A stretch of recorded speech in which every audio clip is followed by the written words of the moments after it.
Hotspot Shield service makes your internet browsing safer, more secure, and fully private. Click now to learn more. So our main video editor is actually getting a new editing machine. So it's more of a Frankenstein together of some existing things and get some new things, and we're gonna end up with what's a very strange rig. So for people who are sitting there thinking, oh, well, this will be the optimal video editing workstation. No, this is not necessarily what we're going for here.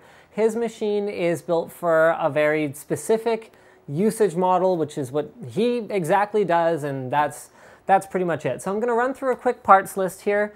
Starting off with an Intel Core i7-3960X. This is where the whole, this isn't necessarily stuff I would recommend thing comes into play, because normally for a video editing workstation, I'd probably recommend a 3930K as opposed to a 3960X, because Extreme Editions don't really offer a great price to performance ratio. We're gonna have 32 gigs of Kingston value RAM, DDR3 1600, absolutely nothing special, just because it happens to be validated for the board. That's more important to us than necessarily squeezing an extra 2-3% of performance out of whatever it is we're doing. I'm gonna be using an ASUS Rampage 4 Gene motherboard. Okay. It's not a workstation board, however, it should be noted that even ASUS's gaming or channel boards go through a significant amount of validation in terms of sort of weird, obscure card operation and stuff like that, and he'll be running a 10 gigabit NIC. Also, it should be noted that ROG boards have very high-end VRM solutions. We're going to be building this inside a small enclosure that's not going to have a whole lot of space, so we're going to need something that runs as coolly and as efficiently as possible. And in addition to that, basically it's just as sweet as it gets in terms of micro ATX LGA 2011 motherboards, because we want more cores. We're running 6 cores in this machine, 6 cores, 12 threads, because we need wicked CPU performance. With that said, we also need wicked GPU performance. We need lots of PCI Express slots. So we're gonna have 2 graphics cards in this system. One of them is gonna be, I'm just gonna reach over here. One of them is gonna be a Quadro 4000, and we used to use this for all the CUDA acceleration as well as getting 10-bit color depth capabilities. However, we are going to be changing that up a little bit because this is based on a GTX 470. It's based on an ancient GPU at this point. So it's kind of got to go, which means that we still want it for the better color depth output, but we need something a little bit beefier when it comes to CUDA acceleration, and that's why we're adding a secondary graphics card to the system. So we're going to be throwing in the GeForce GTX 780 WindForce from Gigabyte. This should be able to stay cooled adequately because of its massive cooler, even though it's in a very small MATX case, and should give us lots of CUDA acceleration performance for applications like DaVinci Resolve or outputting using the built-in H.264 encoding feature in Kepler. Diesel found a, what was it? It's a plugin? Yeah, a plugin that allows it to use that to be much, much faster than relying just on the CPU. But of course, we still need a beefy CPU because there are lots of things we're going to be doing that will be CPU bound as well. For the power supply, I don't know how borderline this is going to be, but I've got a Dark Power Pro 550 watt. We're going to find out if that ends up sort of reaching the max or not once we finish the build. So if it does, then I'll swap it out for something else. But I went with a Dark power supply because they're very, very quiet. And one of the things that happens a lot of the time with particularly Diesel's rig, because he's got it running balls to the walls and maxed out all the time, is that it runs really, really loud. So I'm hoping this will help a little bit. Although the CPU cooler is going to be a big part of that equation as well. Now, I needed something low profile, and this is, again, part of the ghetto-ness of this rig, in spite of how awesome it's going to be, is that this was the only low profile CPU cooler I had lying around. So this is a Fantex PHTC 90LS, which is extremely low profile. Like, honestly, this could probably go in like a 1U almost. No, probably like a 2U. But it's got this little tiny fan. It claims to be LGA 2011 compatible and capable of dissipating the massive amount of heat that these chips output. However, I don't think we'll be doing any overclocking with a heatsink this size. So there you go. I guess we'll find out what happens. We might end up swapping this out as well, but if their marketing claims are accurate, then we may end up using it anyway. I think that's most of the components. Oh yeah, we're using a Crucial M4 SSD just because they're reliable, we trust them. It's not the best performing SSD on the market by any stretch, but we're not really doing anything performance sensitive with it. We've got a Velociraptor 1 terabyte that's going to go in there that just acts as a random scratch disk or sort of temporary storage. But mostly we're going to be storing things off of the machine itself on our 10 gigabit capable NAS server. So that's why we need that 10 gigabit NIC card. So that means we've got a single slot Quadro, a 10 gigabit single slot NIC, as well as a dual slot GTX 780, all in this machine. Now, I ended up with a Silverstone SG01. I was actually going to use, what is that thing? I was going to use an SG09, but what I realized is that it doesn't have a 5¼ inch bay, and I wanted a built-in card reader because, as you can imagine, doing video production, reading off of memory cards comes up a fair bit. It also has built-in fan control, and he's one of the few people I've ever met who actually tunes his fans according to what he's doing. So I'll set that up for him as well. And I think that pretty much wraps it up, so here we go. So the first step for me is usually CPU installation. It should be noted that LGA 2011 CPUs never come with a stock heatsink. I believe you can actually buy an Intel OEM heatsink, although the cost of it and the performance of it makes, like, basically don't buy it, please. Yeah, it makes no sense whatsoever. Just get a nice aftermarket one or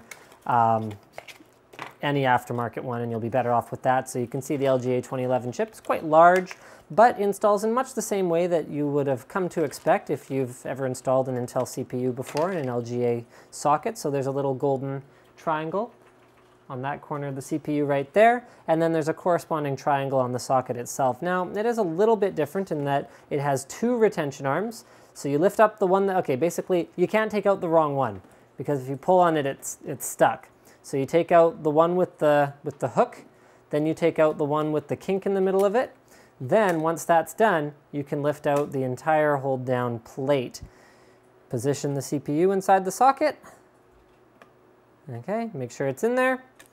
Then put this down, put them back down in the order that they were originally removed in, and remove the cover. I only recommend removing the cover once you are done doing the things that you're doing. All right, so we've got some included thermal compound, and I do put a little bit more on LGA 2011 CPUs simply because they're larger and the dies under the heat spreader are larger than the LGA 1155, 1156, or 1150 CPUs.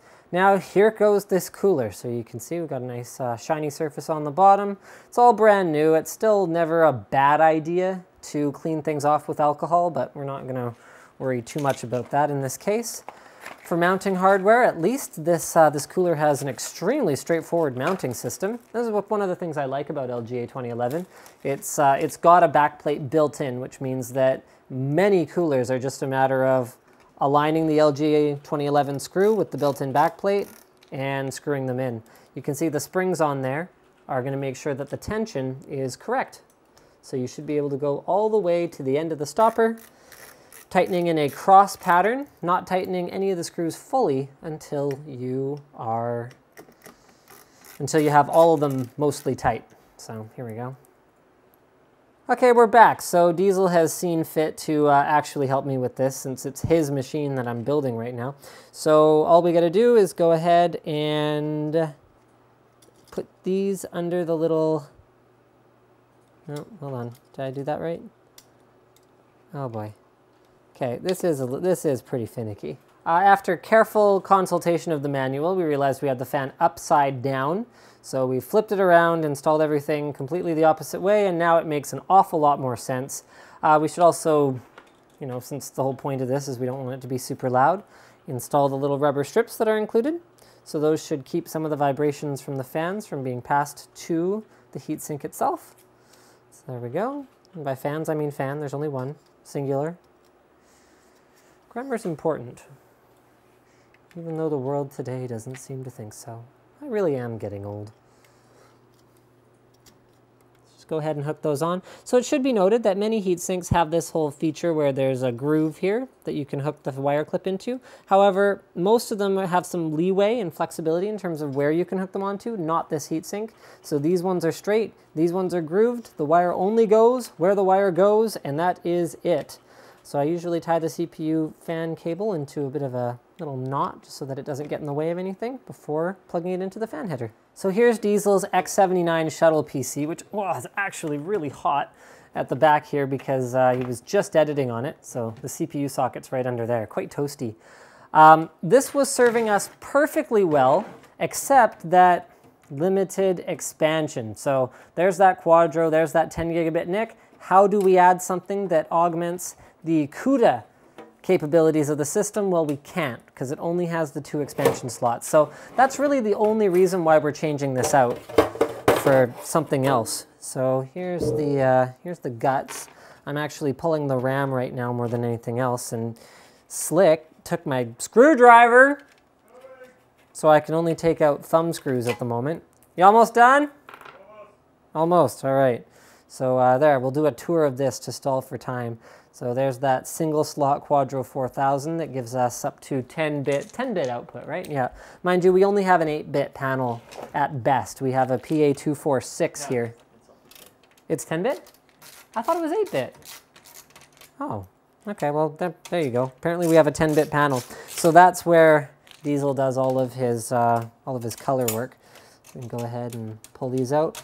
There's that 10 gigabit NIC that gives him pretty much unbottlenecked access to our RAID array. Oh man, this thing's hot. Holy cow.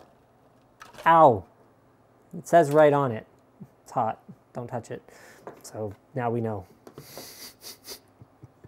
All right, so here's our RAM. Guys, please do note that even though it might not seem like it, I am grounding myself before I touch sensitive components. So you'll usually ground yourself on the chassis or power supply, or some large piece of metal is usually adequate. If you were going to do things properly, you'd want to use an anti-static wrist strap. Whether you put it around your wrist or your ankle is totally up to you. So here's our quad channel Kingston value RAM memory. I really don't... on our internal machines, here we can install this in the RAM page. I really don't believe in spending a ton of money on fancy memory because I have not observed a huge performance difference. However, there are environments where you will see better performance from better memory. ECC would probably be a recommended upgrade for this machine, or well, for a rendering workstation. I don't know that the Rampage board supports ECC memory, but ECC memory wouldn't be a bad idea for long renders where you don't want any errors, you know, causing it to stop working. You know, if you're running a lot of virtualized, if you're doing a lot of virtualization, faster memory can definitely benefit you. But I mean, for most of these workloads, more memory is still kind of king more than anything else. So here are the drives. I just had dummy ones before that I was using as placeholders. So these are going to come out.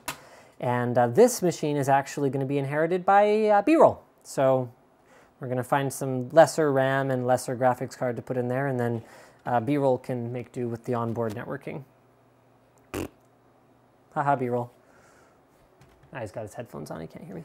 So this case is really very Frankenstein. It's been used a lot of times for a lot of different builds, and I don't have half of the screws, so it's just like random screws that are just jammed into places. But I always end up back with this case because it's extremely versatile. It fits long graphics cards, or reasonably long graphics cards. I hope all the graphics cards fit. Oh man, this would be a good time to find that out as opposed to later on down the line. So we'll pull out the WindForce card. I don't know that I would have necessarily chosen a WindForce card for this particular rig if given a choice, but I mean, I'm not gonna discard the WindForce card and then like go buy another one separately.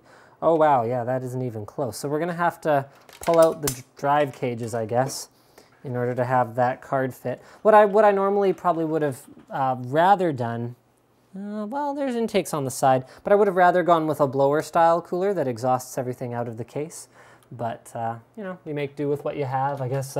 You know, if we have to use that GTX 780, then we can. But usually I recommend WindForce cards for more of an open case design where there's a lot more space. I don't need the front FireWire cable still, so I had disconnected that during a previous build, and for that matter, I don't need the front audio either because the 5 1/4 inch bay here, this is what often irks me about these things, is they're like, yeah, we want you to have all the I/O in the front of your case. Like, why would I need what case doesn't have front audio? And what motherboard has, you know, 2 hookups for it? So why are you giving me this? I don't need this. I want a card reader, USB 3, eSATA's fine, but stuff where it's like 100% going to replicate something that your case already had just kind of irks me. So anyway, we don't need the front audio there. So we're just gonna hook up the front USB 2 and the front sort of power reset, all that good stuff. So the next stage, now that we've stripped everything out of the case, is probably to install the I/O shield. So just get all 4 sides, just like that. All the standoffs are already in this case, so I don't really have to worry about moving them around or anything like that. Micro ATX is quite a bit more, well, more standard than ATX in terms of where the standoffs go. Some ATX boards, particularly a few years ago, had, you know, standoffs missing or standoffs added compared to other ones, so you had to be a little bit careful to make sure that you don't short out your board by accidentally having a standoff installed somewhere where you don't need one. It's actually a lot less important to have all the standoffs installed versus not having any extras installed. Extras are really, really terrible. So once the I/O shield's in, all we gotta do is grab that there motherboard. So this, you guys are gonna see why I needed to have a low profile CPU cooler. There is not gonna be a lot of space once we install our power supply, which I have misplaced. There it is. There's not gonna be a lot of space once we have our power supply installed under there. So even that stock LGA 2011 cooler I don't think is gonna fit in this config. So now we screw in the motherboard. I don't remember which type of screws it uses. So the trick that I usually use is start with a small one. So those are the ones that are threaded for optical drives, often motherboard standoffs. And then if those ones don't stay in, then switch to a coarser thread one, which are the ones that are threaded for hard drives, for example. So we'll go with this guy, and you can see that that is indeed holding. So it looks like this motherboard uses the smaller threads, or this case uses the smaller threads. So I'm trying to figure out how to get the drives in here. Because I have to take out the drive mounting cage, I'm stuck with one of a few different options. So I can either just like bolt the I mean, the SSD I'm not worried about. That one could just kind of hang out inside the case as long as it's like Velcroed to something. But hard drives, I tend to prefer a more stable mount. So I was thinking what I could do is I could grab some silicone isolators that I'd salvaged from another case and maybe just mount it in the bottom here by drilling some holes through the bottom of the case. Or another option would be to mount it in the 5 1/4 inch bay in a similar fashion. In fact, I think that might actually work best because then I could just take the SSD and this one, chuck them in there, and hopefully I would actually still even be, yeah, I think so. I think I can even still fit my 5 1/4 inch card reader thing. If I run all these through here, man, there's gonna be a lot of cables in here. It's a good thing we're using a modular power supply. What is that? Oh.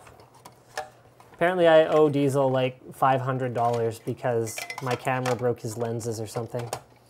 So he's quietly sneaking that onto my desk before he goes. It's like awesome.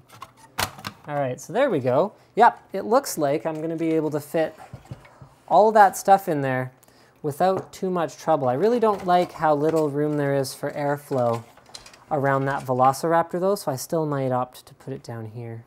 This is kind of ridiculous. I've never seen anything like this before, but this multi-function front panel thing actually comes with its own self-tapping like plastic screws that go into some special holes that are just plastic and are not threaded at all. And apparently uses a little tiny Phillips head bit, so I'm gonna have to grab a different bit. Unbelievable. Sometimes you just encounter like the weirdest stuff that just has no right to exist, and you just kind of go, okay, well, whatever. When I'm building machines for my own personal use or for internal use here at Linus Media Group, it's very rare that you'll catch me putting all the screws in, especially for things like, you know, a front panel card reader. 2 screws is fine. You know, you don't have to attach you don't have to weld everything to the case, unless it's something where there's like a, you know, a safety reason or a reliability reason that it needs to be attached incredibly well. So I'll just put in on the corners, although it could be argued that I should probably put in all 4 of these because they're like these weird special custom screws that I'll probably never encounter ever again. So if I were to lose them, then I would never be able to do a proper installation of this thing with all 4 screws. So there you go. I'll at least put them in a little bit so that they'll stay there and not come out. I do have some new ideas for how to mount the hard drive. Well, not really new ideas, but I've gone and obtained the hardware. So I grabbed some screws. So these are hard drive screws that have a non-threaded portion in the middle. So I don't even know if you guys can see that at all, but whatever anyway. And some silicone or rubber isolators. So I'm going to put some holes in the bottom of the case, and I am going to mount that hard drive down here in the bottom. I'm going to end up with a ridiculous amount of front panel I/O stuff connected. So HD audio goes into the AAFP over here. That's one of the things I also like about this board. It has a great onboard audio solution, so when he's working on audio stuff, which evidently he does apparently at some point in time, you know, the quality of it isn't going to be just so horrible that it's unusable. I mean, a lot of the time the issue with onboard audio solutions is less to do with even that the quality is terrible, which it usually is, but often more to do with that the drivers are terrible, and I would have higher expectations than that from something like an ROG Supreme FX3 audio solution. So there you go. That's one of the reasons to justify a high-end board if you really need to do that for yourself. I mean, really the reason for us going with the high-end board for this is more to do with just we want the utmost in terms of reliability. I could kind of considered overclocking it, and so that was one of the reasons why we'd gone with an ROG board. But I mean, particularly on a higher end socket like LGA 2011, you're going to expect to get better overclocking headroom out of a better board. With the consumer grade platforms, it's less of a factor from what I've seen in the last couple gens. Yeah, I don't know, not much else to say at the moment. So I'm just plugging in all the front panel stuff. So that was my front panel connectors. They're labeled on the board. I mean, those little things, high-end boards, those convenient creature and comfort features that you don't really get on the low-end stuff, where normally you'd have to go look in the manual or something like that. Because of the unique configuration with our 5 1/4 inch bay device, and the fact that this board has this case has 4 front panel USB 2 ports, we're going to end up with a total of 6 front USB ports, which is great because he really uses a lot of them. So we'll go ahead and plug those in down here, and I've got a phone call, so I'm going to go ahead and take that. Oh, how disappointing. I miscounted the number of front USB plug-in devices that I had versus headers, so actually 2 of the ports on the front will be dead so that the card reader can get the USB connection that it needs.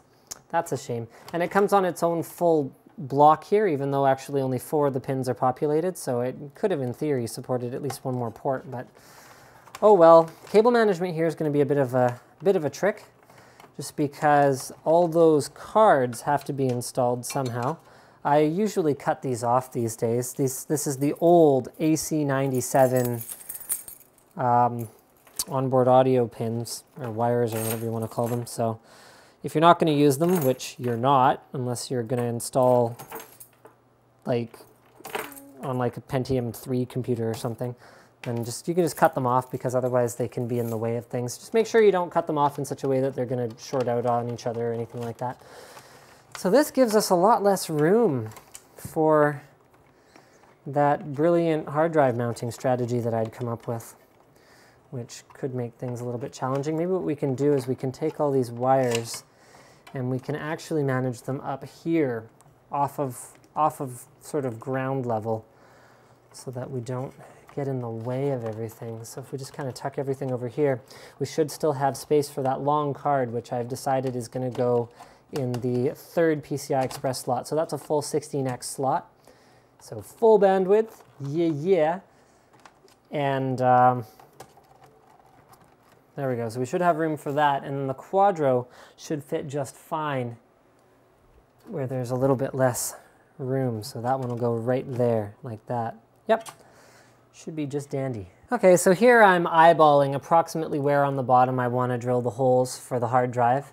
I don't know off the top of my head what the spacing is. So what I did is I marked approximately where I want one of them to go with sort of landmarks of junk that goes through.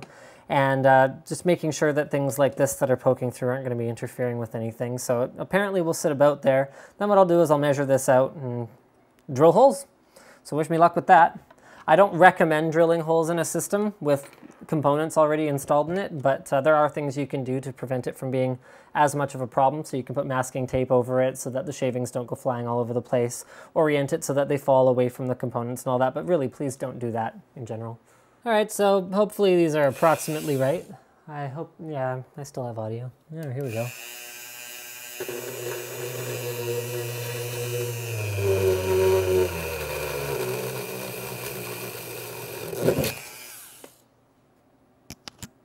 Oh, it went through the mother. No, I'm just kidding. All right, next hole.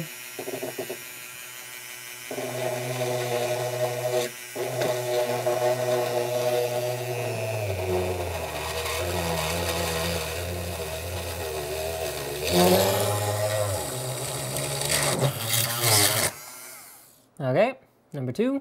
And I was only able to put in 3 because one of them ended up under this foot, so we'll just see how this goes.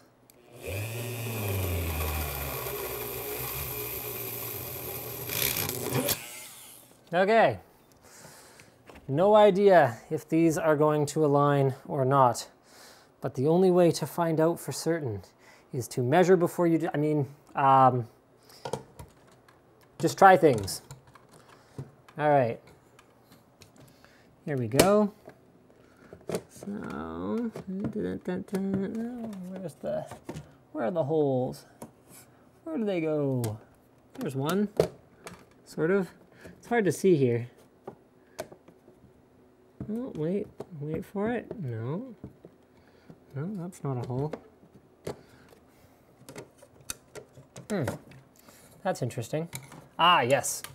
I see the problem now. Right, I moved it further down because I didn't want to interfere with the SATA ports. Other than that, there's nothing hanging off the right-hand edge of the board that would interfere with plugging things into the hard drive, or that the hard drive would prevent from operating correctly. All right, so there's one of them. So one of them definitely lined up with something.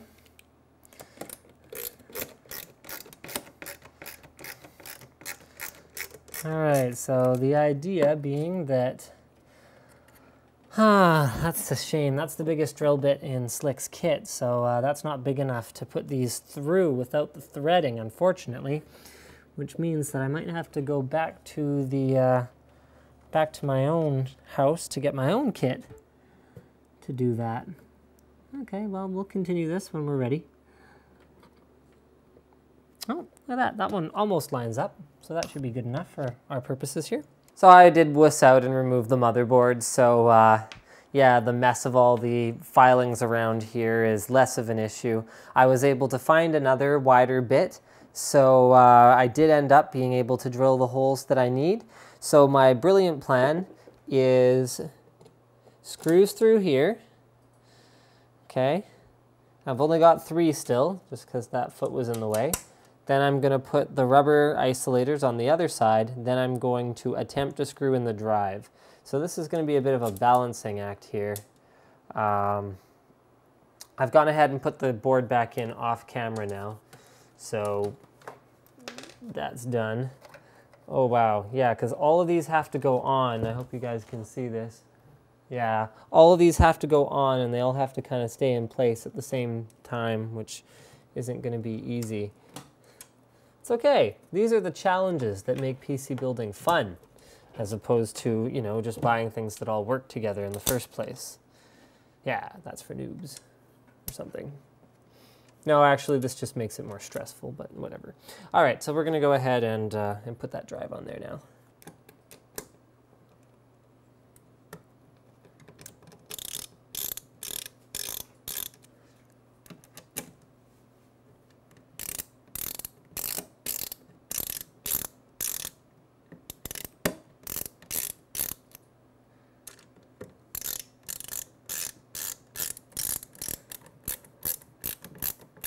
Wow, it worked.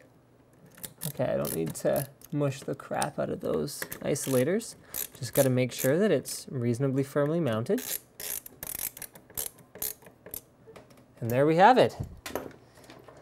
The hard drive is now mounted actually pretty darn securely. I don't have as much clearance over on this side as I had hoped for the connectors, but that's okay. I'll just go find a left angle connector for the SATA port, and then we'll figure out power. Can't be that complicated. And there you have it. All right, so I did manage to get just regular straight SATA connectors in there, although it's extremely tight. So we'll add this to the long list of things I wouldn't recommend doing about this build. I got my industrial strength Velcro, so I'm gonna go ahead and attach the SSD. I decided rather than using up a 5 1/4 inch bay, I mean the whole notion of drives must go where the manufacturer says they should go. To me, that really bothers me. Drives should go wherever is most convenient and awesome. So I'm gonna go ahead and put some Velcro on the back of this drive. So that'll give me the option to add an optical drive later, should I choose to, by doing this way. So I'm sticking the Velcro side to here, and then I'm gonna go ahead and I'm gonna put this SSD kind of here-ish. Kind of here-ish? No, I'm gonna put it here. There we go. So the SSD will go there. That separates it enough from that Velociraptor that I don't have to worry about heat or anything like that, because I had thought about just sticking it straight to the top of the Velociraptor, but then I changed my mind about that. I don't want the SSD to have its lifespan affected by its neighbor, like I do. Can you guys believe I have to sit like right across from Diesel? My desk here at work, right across from him. I mean, the music he listens to Bieber. So for all those of you who think he's cool, I guess that is pretty cool. Oh, wait. So all of our front panel connectors are all attached. I've wired up the drives. Now it's pretty much time to get the expansion cards in here.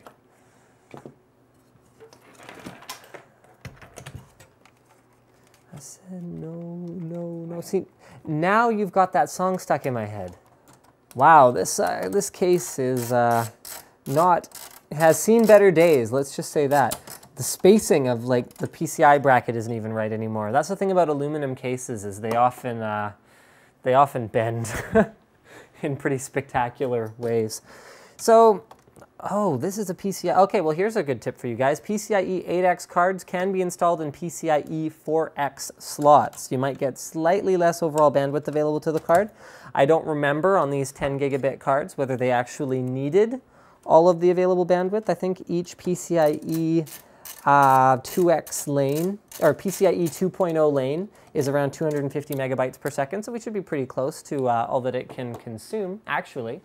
But there you go. Ideally, I would put it in another slot, but in order to get all my cards in here, that's not going to work. So this case has kind of a unique fan arrangement here, which I actually had turned around before. So I had this as exhaust and this as intake, but I'm going to put those back in the default configuration so I can bring nice fresh air down to particularly these ones. There's vents in the side that the wind force can take advantage of, but particularly these ones. I want this fan to get nice fresh air, and I want this heatsink to get some incidental cooling as well. So last but not least, the wind force GTX 780 for Cuda. I can see Diesel drooling over there about the fast output times. You're not drooling, are you? No. It's okay, because I can't see you either, so everything I said was a lie. Everything I said was a lie. Except the part about installing this graphics card. There we go. So one screw. I actually only had 3 screws in there, so I'm just going to find another random one. There we go. And let's put that in there. All right, so that, my friends, is one monkey jam-packed card configuration. Love it. All right, so I turned the fans around. You can see right here is where the power supply sits on the other side. So this piece is steel and this piece is aluminum, since it doesn't really do anything other than hold a couple of fans. There's no actual structural integrity of the case that's being taken care of. I'm pretty sure this isn't how you're supposed to put it in, but yeah. I'm pretty sure a lot of the stuff we've done with this build isn't how you're supposed to put it in. Now, this bracket uses those weird countersunk screws that only Silverstone and like some other sort of weird manufacturers seem to use, and I only have like 2 of them. So I'm going to put this in as best as I can without having to use too many of them. If you don't use the countersunk ones though, then the case cover doesn't sit right. So you just kind of have to use them. Maybe this one will work. I'll try this one, because that's pretty low profile. So there we go. Now we have our cooling fans in place. I just got to find somewhere to tuck these.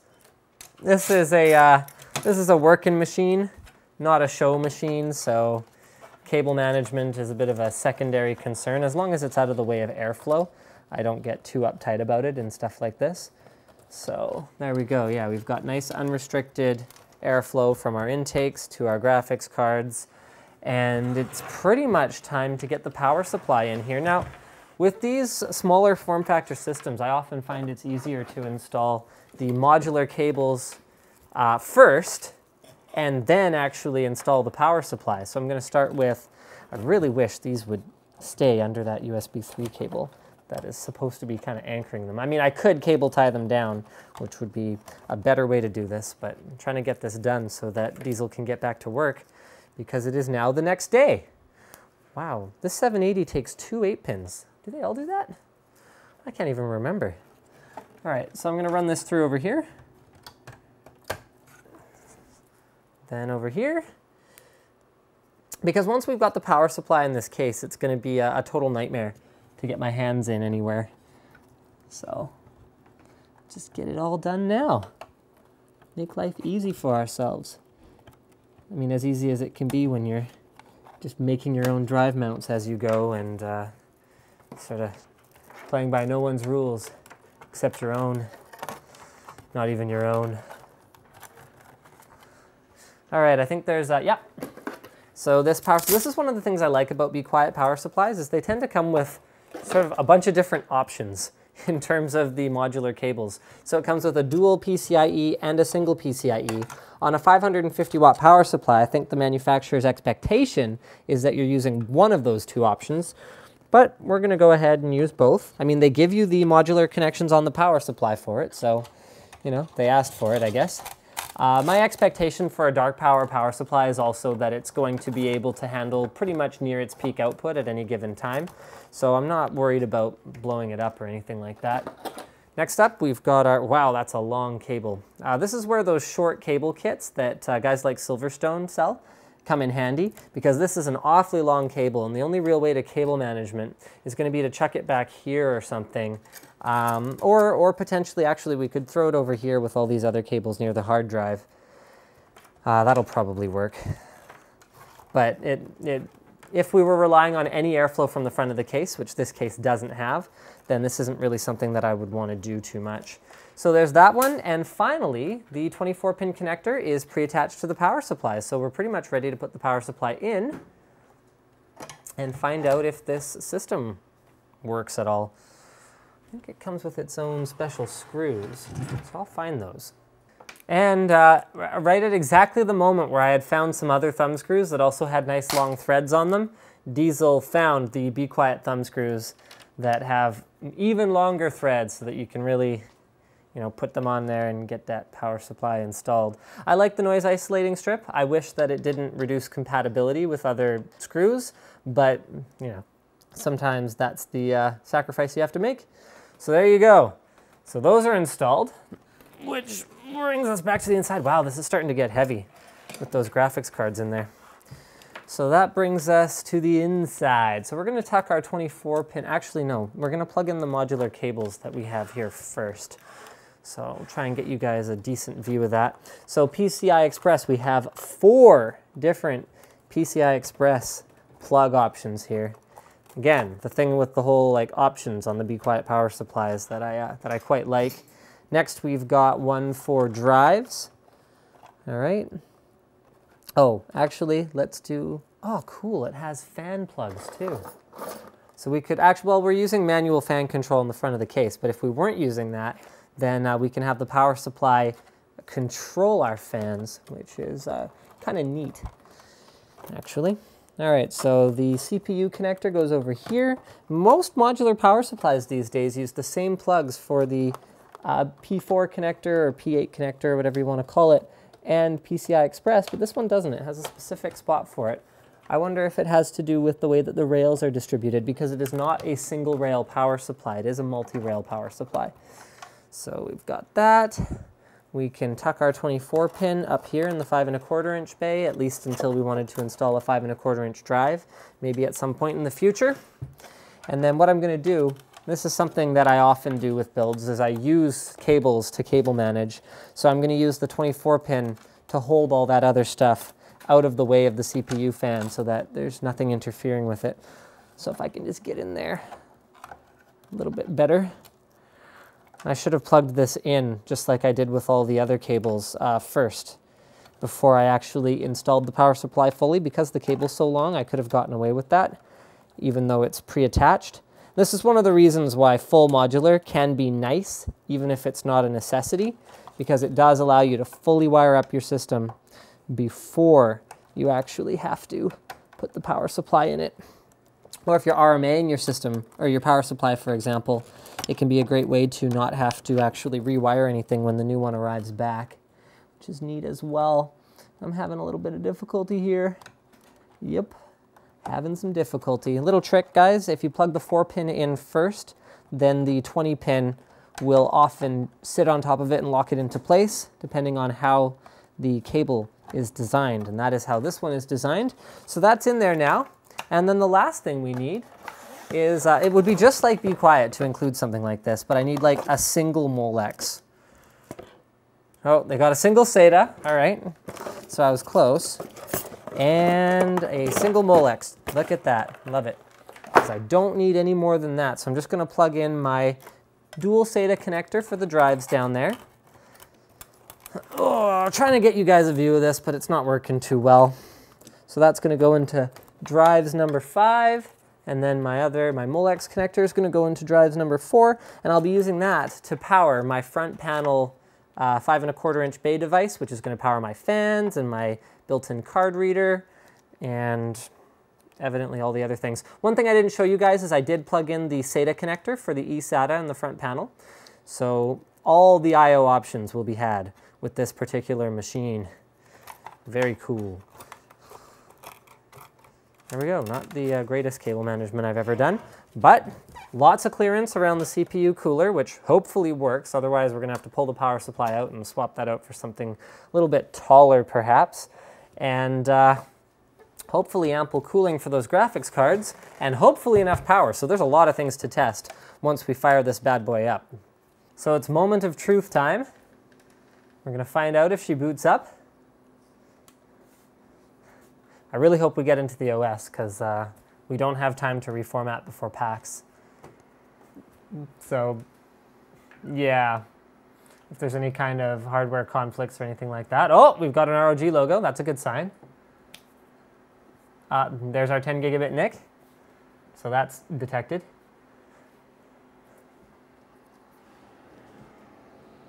Fan control. Seems to be working. All right. So we got that going here.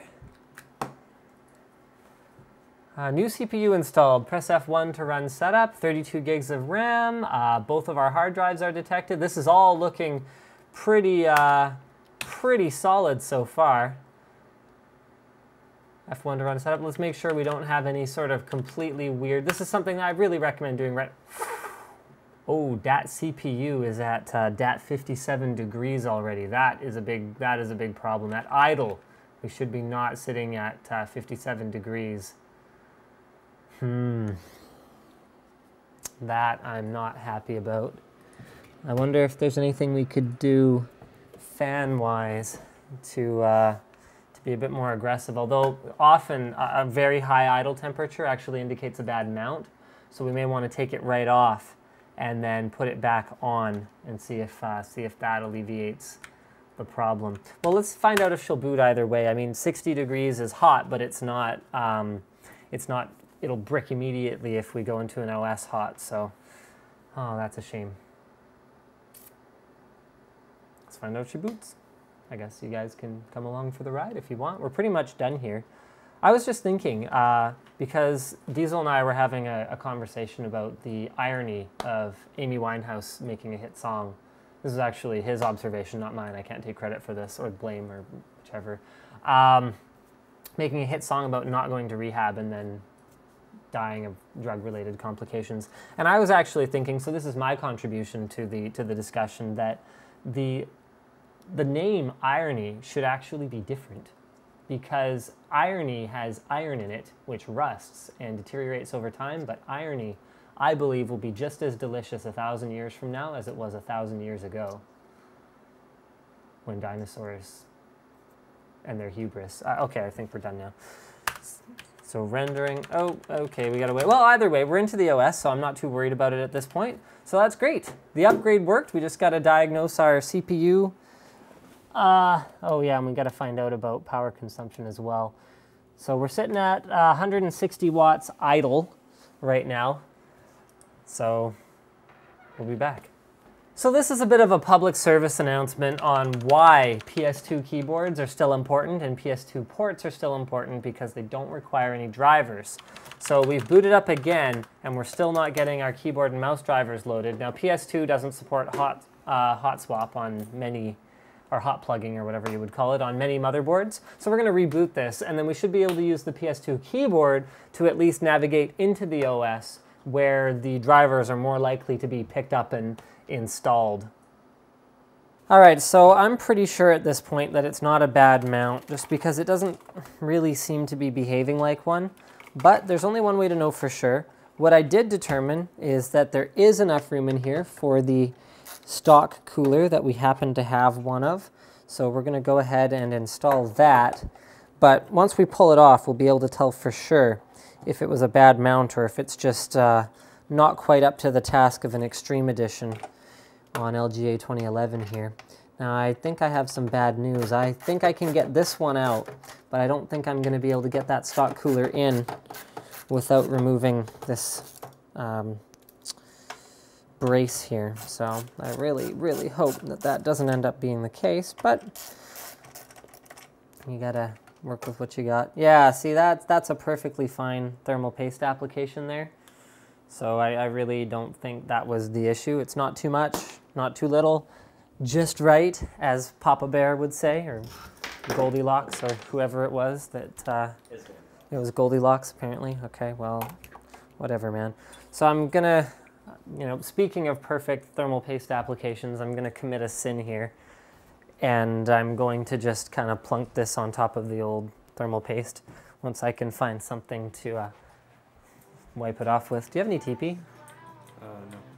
Really? I stole it?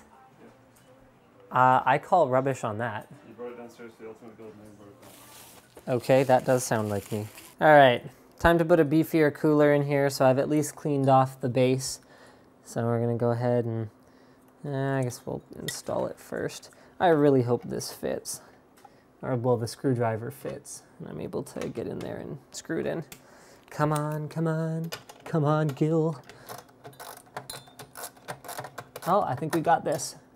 Nice. Oh, except that wire that's under the heatsink, that'll be a problem at some point in the future here, in like 4 minutes.